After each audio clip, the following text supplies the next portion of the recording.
Now in today's video, we're going to take a look at my transfer plans ahead of FPL Game Week 11. We're also going to talk through my chip strategy as well for the upcoming game weeks. Now it has been confirmed that there won't be any blanks or potential double game weeks before Game Week 19.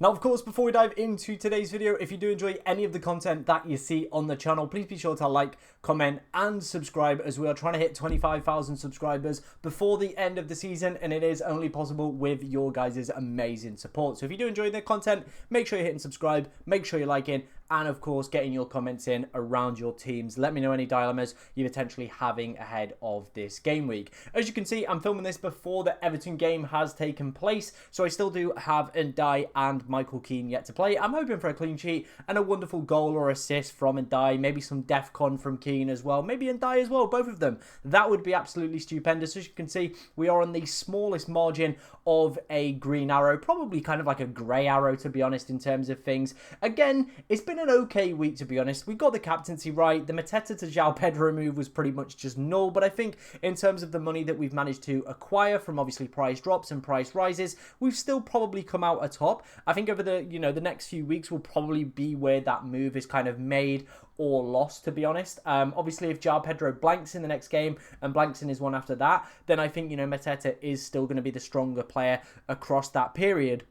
And this dream midfield that I've kind of built at the moment just isn't really hitting the heights, is it, to be honest? Bruno's just doing Bruno things. Saka and Enzo, man oh man, these guys are just racking up underlying data, racking up the big chances, but not really doing anything. Semenyo, I think we're going to just have to wait and see. The fixtures after 12 are really, really good, so he's not going to be a priority move out of the side longer term. And to be honest, my whole team, I think for next week, there is nobody that I really want to sell ahead of next game week. However, there are a few players that I have lined up kind of moving forward and players I really, really want to take a look at. And one of the things I want to show you guys is, of course, the 11FI data for the next few weeks. So looking at Liverpool, this is for me where I think a lot of my investment over the next few weeks is going to be in terms of transfers. And it's finding what Liverpool player is going to be the one that I would like to acquire. And there's two ways that I definitely could go about this, right? There is, of course, using my transfers. If we roll this week and get to next week, we would then have, of course, free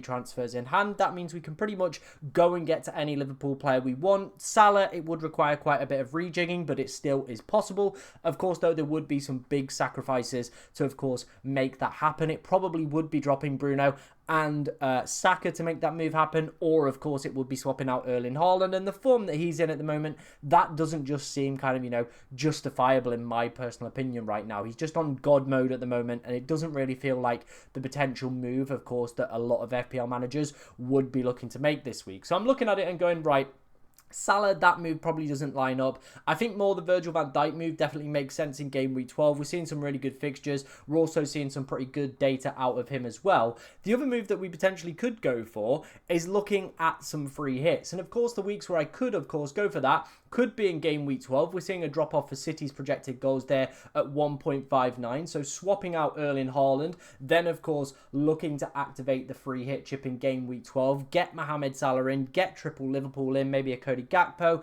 maybe of course an Ekatike or someone like that, a Virgil van Dijk, just for that 1 week, then of course ship them back out. Or of course in game week 14 as well, we are seeing that as a potential option, again with high projected goal numbers for Liverpool and a little bit of a drop in terms of Salah, in terms of Haaland as well. Of course, I would like to keep Haaland during that period, so game week 13 and game week 15, as you can see there, he is going to be the clear outstanding captain with the better projected goal numbers. So my thought process is right now, do we look to activate the triple captain in either game week 13 or 15 on Erling Haaland? The problem with that is game week 14, unfortunately, is a midweek round. So that would mean then there's potentially less minutes for Erling Haaland during that period. I don't think it's going to be the case. I still think he's going to play a decent amount. Still within probably 70 minutes, the guy's an absolute beast and could clean up. But we have seen quite a few late goals from him this season. So that would be, of course, the difficult part of this decision, right?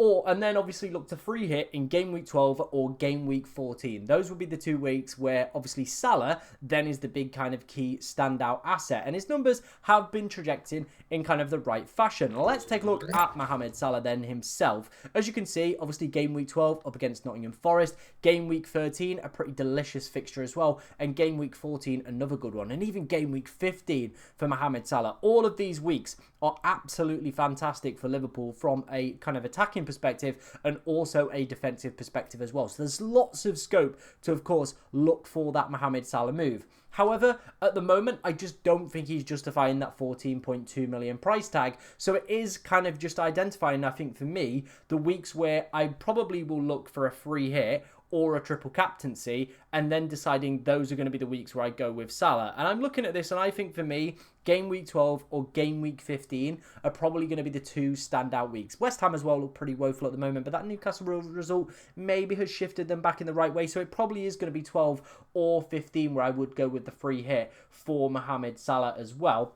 Obviously, game week 13 is where Haaland's got a pretty succulent fixture as well against Leeds. That could be where I go with the triple captaincy for that week. So Salah is a player that is very much on my radar for the next few weeks. It might be a transfer in game week 12. It could just be that we pick him up on the free hit, and those other weeks where Liverpool have good fixtures, hope that he doesn't go nuclear, and we can maybe look to cover him off with options like Gakpo, Ekitike, or potentially no livable assets during that period. Another one, of course, that I have identified looking at is going to be Virgil van Dijk. I spoke a lot about him in yesterday's wildcard video. I do think he's going to be an absolutely excellent pickup over the next few weeks. Once you get that City fixture out of the way, the clean sheet numbers are looking very, very good in terms of the projected ones. His DEFCON numbers are looking insane. 12 of them so far this season. I do think he is going to be an interesting pickup where I really, really would like to, of course, look to get into that Liverpool attack for me personally. So, yeah, Virgil feels like probably one of the players that will come in for this Liverpool run because it is just so good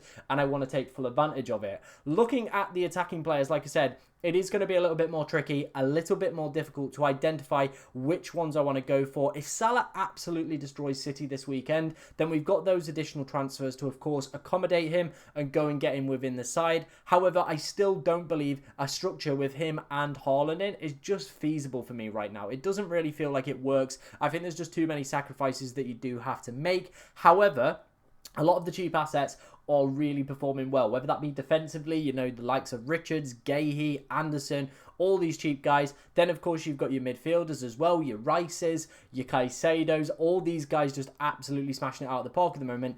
Is that going to continue? I personally don't think it will. I think, you know, we will probably see some of these bigger assets actually start to pick up some big hauls, like Saka missing 2 big chances at the weekend.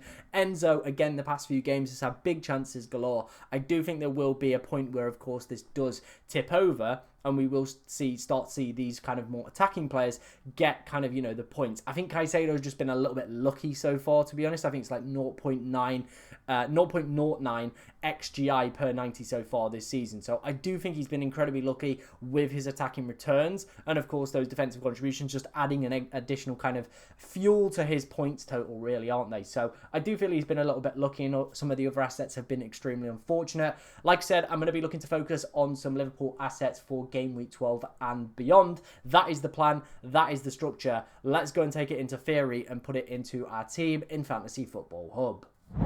Okay, so let's take a look then at how my team is lining up in Fantasy Football Hub. As you can see, this is how the team would be lining up for this game week. I'd be very, very happy with that, to be honest. Looks a pretty decent side, to be honest. Interestingly, the Fantasy Football Hub rating has given this one 100% team rating going forward. It finds no issues with my side, which is wonderful to see, to be honest. And yeah, like I said, that midfield 5, the power 5, looks incredible, to be honest, doesn't it? It's interesting that it's still selected Erling Haaland as our captain for this week, despite the Liverpool fixture. However, the defensive numbers have been pretty poor. Going forward then, this would, of course, be the transfer options where we would look to, of course, bring in some Liverpool players. Like I spoke about, Virgil van Dijk for Anderson or Rodon definitely would be a move I would be open to considering, to be honest. And obviously, with the Liverpool fixtures going forward, some pretty decent projections there for, of course, Virgil van Dijk. We saw his defensive contribution numbers as well, looking pretty decent across the board. Then I put Cody Gakpo in here. I think this one is very, very much dependent on who the star kind of Liverpool player there is at that period. I think, you know, Saka, if he's still not done the deed by that point, could of course be the period where we do look to take him out. But if we're going to free hit maybe in this week anyway, it could maybe just be worth holding on to, or potentially next week anyway. So yeah, this is how this team would look. Then, of course, heading into game week 13, again, the team just looks ridiculously strong, doesn't it, really? Again, just kind of picks itself, ultimately. Haaland this week could then be our triple captain with that 8.5 projection, to be honest, at home against Leeds United. So I really, really like that as a fixture, and definitely one I think we could be targeting. So that could be the route that we'll go down, where maybe we look to delay the free hit up until we get probably to game week 14. But even in 14, Haaland has an absolutely terrific fixture against Fulham, so maybe it would be pushed even further back to game week 15 potentially, where, you know, Liverpool have Leeds, so then we potentially could look at a structure with Haaland and Salah. But Bruno's got a pretty decent fixture that week anyway, so maybe we don't really want to go down that route. The other alternative, of course, like I said, is a free hit in game week 12, and this is an option that I am definitely warming to at the moment. As you can see right now, this would be a pretty kind of rough idea of what a free hit would look like. So triple Chelsea up against Burnley, that one seems pretty acceptable, to be honest. Obviously, double Palace, we've got Munoz on the bench as well. They're up against Wolves. It's interesting to see how they're going to fare under their new management. Of course, double Bournemouth as well with their West Ham fixture. I like that. Still want a slice of that pie. Salah in there as the captain up against Nottingham Forest, so it gives us a potential route to points there, and, you know, a little bit of a differential fixture. And again, I just feel like this whole side is looking pretty decent. We could definitely look to maybe get rid of Raya for 1 week as well, with, of course, that 3.9. What would it suggest in terms of the goalkeepers for that week? It probably would be a Liverpool goalkeeper, right? Yeah, it's suggesting here like Martinez against Leeds could be an option, or Madvashvili potentially against Nottingham Forest could be the option as well. That makes this a better draft. Let's see what that does. Does that take it to 100? 98 still, but as a free hit, like, pretty good. I'd be pretty happy with that, to be honest. So again, does feel very good. No Haaland would be a little bit of a concern, but he has got Newcastle away, not the easiest fixture on the calendar, and that is currently where I'm at. That is currently where my thinking is at, is I think I might play my free hit in game week 12. It is all dependent on how Mohamed Salah, of course, looks. If he absolutely smashes it, then of course we're going to have to, you know, maybe use those free transfers to go and find a way to get him in. If not, if it's just kind of like a one-goal game, then maybe the free hit approach and just picking him up for the better fixture is probably going to be the play. Let me know what you think of my transfer plans in the comment section. Of course, if you've got any questions about your team, get them in, as we'll try to answer as many as I possibly can. But thank you for watching today, ladies and gentlemen, and good luck in game week 11.